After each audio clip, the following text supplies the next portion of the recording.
Kelly Hancock, joining us now. I got you live up.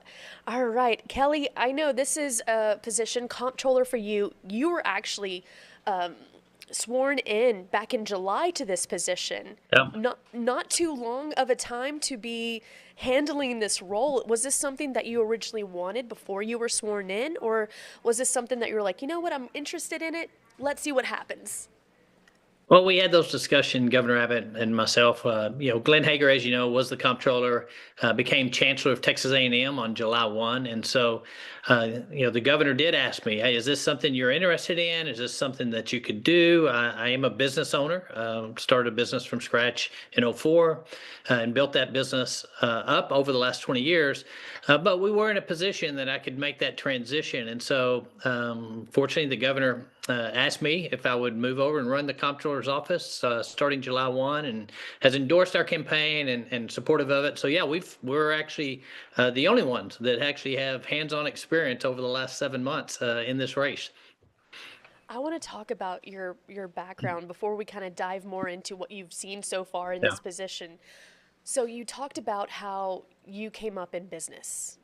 On your website, it actually includes this detail about how you have seen firsthand how red tape and government overreach can get in the way of job creators. Explain more what you mean by that.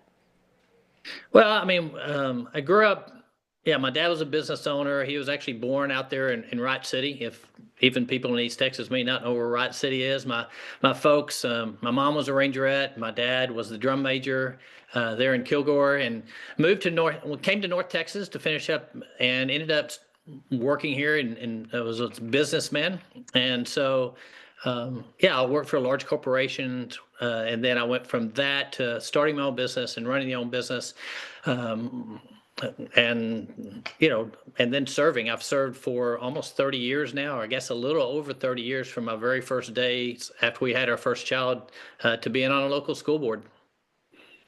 So what was the factor that was like, you know what, here's business, this is the realm I'm really enjoying, that you said, you know what, time to get into politics? What was that deciding factor for you? Having a child and education is very important for us. And so, prior to education freedom accounts, you went to school where you could afford to live. And so, as a young couple, we had our first child. I ended up running for school board. I served there at the local school board for 13 years, and several local leaders, when there was an opening in the Texas House, asked me to run for the Texas House. I was in the Texas House for 6 years. Governor Perry asked me if I would run for the Senate. I was in the Senate for 13 years, served on all the various committees, vice chair border security during the time when we began the border wall with President Trump, and Governor Abbott asked me to join them down there when that first started.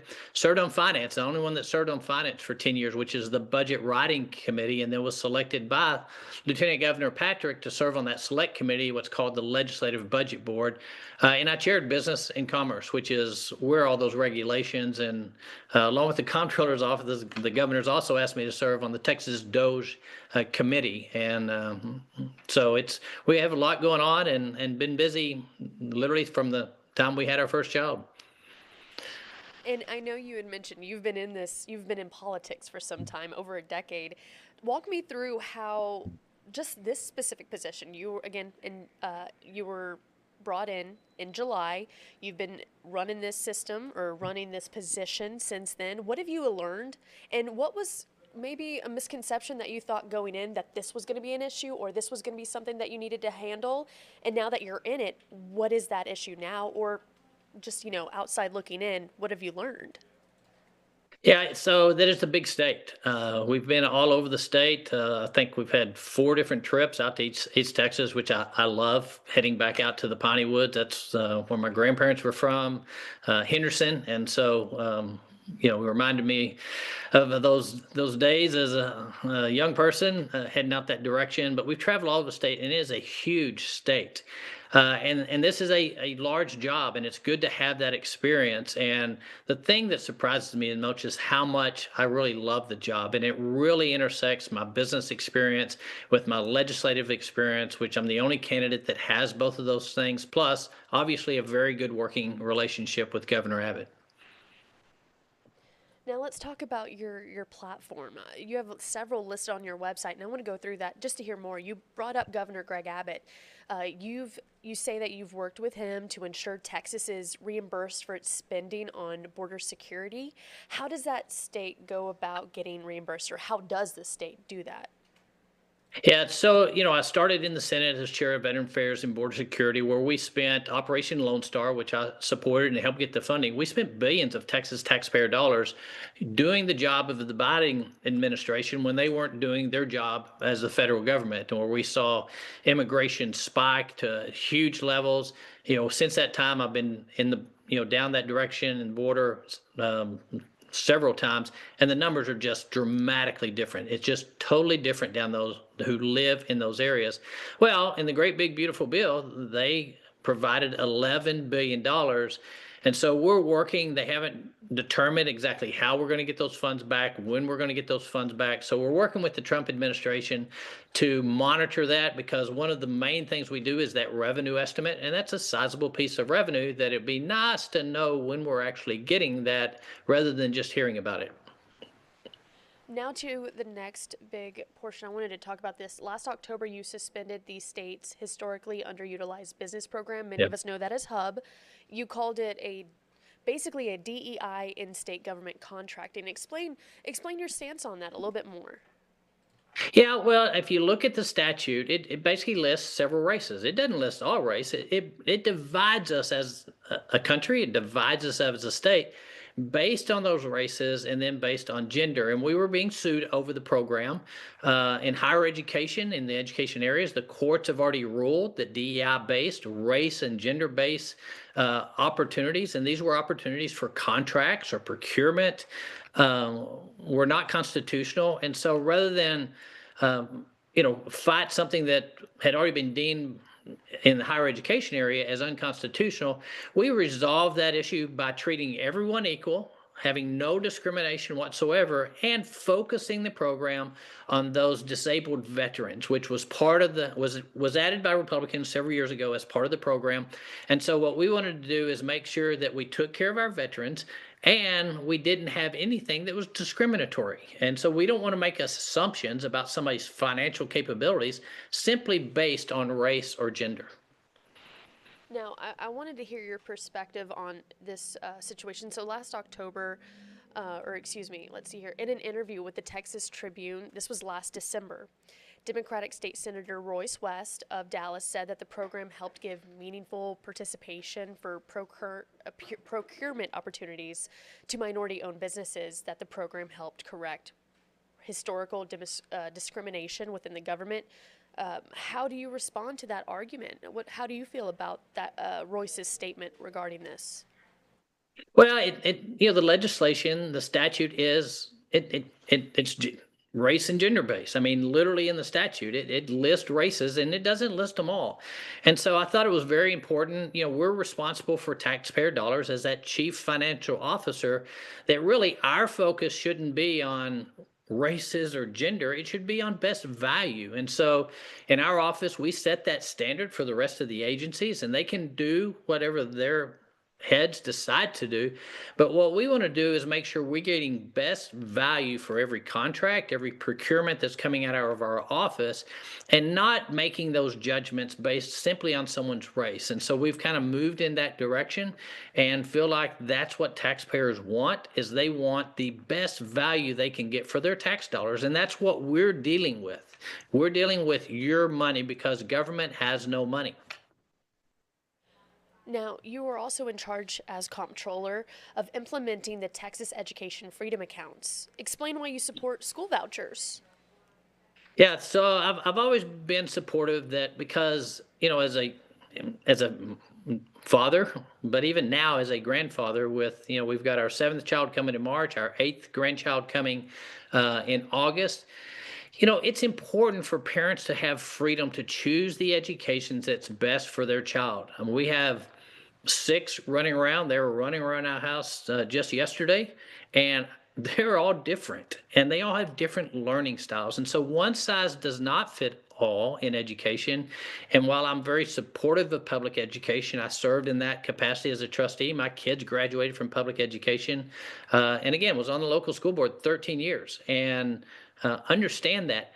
But competition helps. Competition works.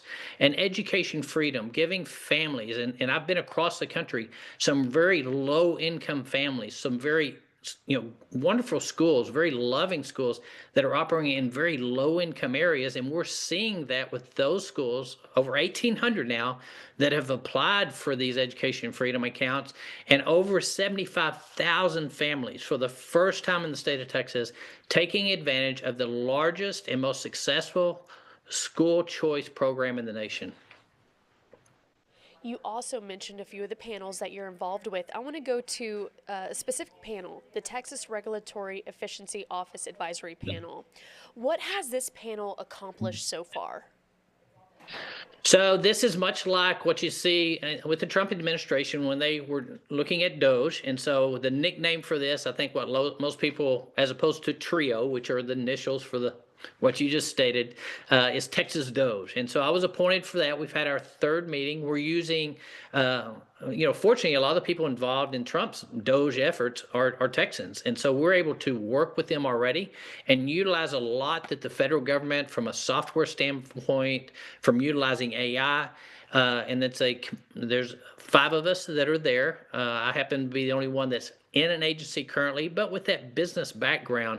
And so we're digging into that and really talking about having deliverables. We don't want to be just another government committee. And so we're all business owners. We all understand that. One of the things we're looking at is, when I first got into the office of comptroller, one of the first things I did was upgrade our financial system. And believe it or not, government technology is very old and antiquated, and we've got to upgrade that in order to be more efficient, especially using the technologies that are coming. And so we've already discussed that, and we're digging into it and utilizing a lot of what Trump and Elon were using at the federal level to get our information so we can make those decisions and get deliverables to make government more efficient and effective for the Texas businesses and individuals both. Focusing back in on East Texas, I love that you mentioned Henderson and how there's ties to the Kilgore Rangerette, which is such huge East Texas history. But we've Oh, seen East Texas really grow. I mean, according to the population estimates from the Census Bureau, Smith County has grown by around 16,000 people since 2020. Van Zant, 6,000. Henderson, that you mentioned, 5,000. In your view, how will your work as comptroller help support this growth? well, my guess is you got that information from our dashboard. So we provided that dashboard. We actually launched that Tech Stats dashboard. There in Tyler, y'all were the first ones. East Texas was the first ones to see Tech Stats, which is a dashboard that is designed to help economic growth. And so it provides the data that companies are looking for you and for those in East Texas.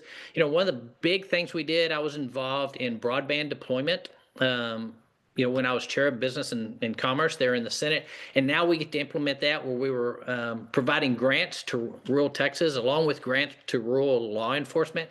And so improving technology and communications out in East Texas has been huge, getting that connectivity that you need so that you have access to the technologies that are going to be made available. So we're trying to provide both the information and being transparent with that tech stats, but also in awarding those grants for that last mile connectivity, providing the infrastructure that East Texas needs to grow. And on that dashboard too, you'll see the industries that are out in East Texas. I mean, y'all a leader in trailer manufacturing, which we own a farm and ranch store. We're in the cattle business, and I knew that because that's both in my chemical business and that we went to East Texas when we bought our trailers. That's where you go. Well, before we wrap things up, is there anything that we missed or anything you would like to tell our viewers here in East Texas about you and a full term of what that would look like with you as comptroller? Well, obviously, I'd be amiss if I didn't bring up my wife, who I've literally known since kindergarten, and we started dating in high school, got married after we graduated from Baylor, and know that I love this job. I love serving. I've spent over half my life serving Texans at various levels, and would love to continue the good work we've done in the agency. And I think that continuity is very important. You know, I'm going to have the job till January of 2027. What I want is to continue that job, not based on rhetoric, which you're going to hear from a lot of politicians. I'm so much more about results and work. And so rather than spewing a lot of rhetoric, let me just say, look at what we've done and help me be in a position that I can do that for 4 years after January 27. There you have it. Kelly Hancock running for a full term as comptroller in the Texas primary election. Thank you so much for giving us some time to learn about you and getting more in tune with who you are, where your stances are, and what you'll do for East Texas and Texas as a whole. I appreciate your time. Thank you. I appreciate it. Love me some East Texas.